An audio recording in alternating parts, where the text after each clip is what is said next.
करावीशी वाटली भाजपला?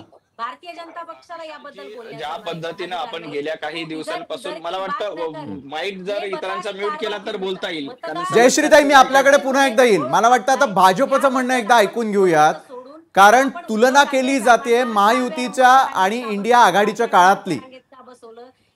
काय झालं विशालजी?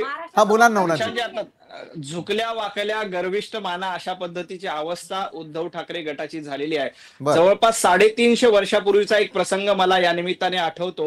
छत्रपती शिवाजी महाराज औरंगजेबाच्या दरबारामध्ये आग्र्याला गेले होते. तेव्हा शिवाजी महाराजांना अशाच पद्धतीनं पाठीमागच्या रांगेमध्ये बसवलं होतं. त्यानंतर छत्रपती शिवाजी महाराजांना हिंदवी स्वराज्याचं स्थापन करण्यासाठी शिवरायांच्या नेतृत्वामध्ये इथल्या मावळ्यांनी लढा दिला आणि औरंगजेबाला धडा शिकवला. परंतु दुर्दैवानं शिवसेनेचं नाव घ्यायचं, छत्रपती शिवाजी महाराज यांचं नाव घ्यायचं, त्यांचे विचार आम्ही राखतो अशा पद्धतीच्या वल्गना करायच्या आणि औरंगजेब फॅन क्लबचं अध्यक्षपद उद्धव ठाकरे यांनी स्वतःकडे घेतलेलं आहे.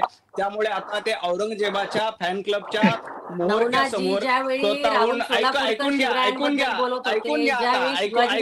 तुम्ही बोलत असताना मी मध्ये आलो नाही. तुम्ही बोलत असताना मी ऐका ताई, तुम्ही बोलत असताना मी मध्ये बोललेलो नाही. उद्धव ठाकरे हे औरंगजेब फॅन क्लबचे अध्यक्ष आहेत आणि आता राहुल गांधींसोबत अशा पद्धतीनं झुकल्याशिवाय त्यांना पर्याय नाही. काँग्रेस उद्धव ठाकरे यांना आणि त्यांच्या गटाला कसपटा समान देखील किंमत देत नाही, हे आता सिद्ध झालेलं आहे.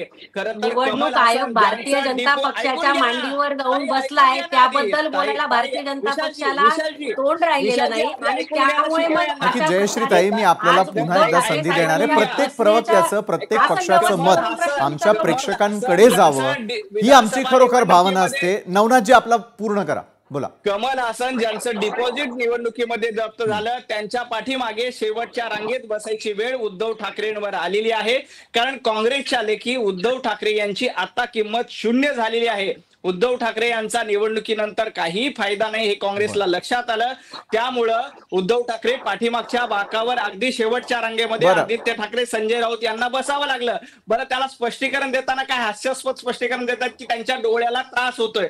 खरं तर मल्लिकार्जुन खरगे सारखे उद्धवजी ठाकरे यांच्यापेक्षा ज्येष्ठ असलेले माणूस सगळ्यात पुढच्या रांगेत आहेत, त्यांच्या डोळ्याला त्रास होत नाही. परंतु उद्धवजी ठाकरे यांच्या डोळ्याला मात्र त्रास होतोय, आदित्य ठाकरे यांच्या डोळ्याला त्रास होतोय. मला वाटतं उद्धवजी ठाकरे, संजय राऊत आणि आदित्य ठाकरे यांनी आपल्या डोळ्याचं ऑपरेशन करून घ्यायला पाहिजे की राहुल गांधींच्या लेखी त्यांची किंमत शून्य आहे. कारण विधानसभेत राहुल गांधींच्या लेखी शून्य होत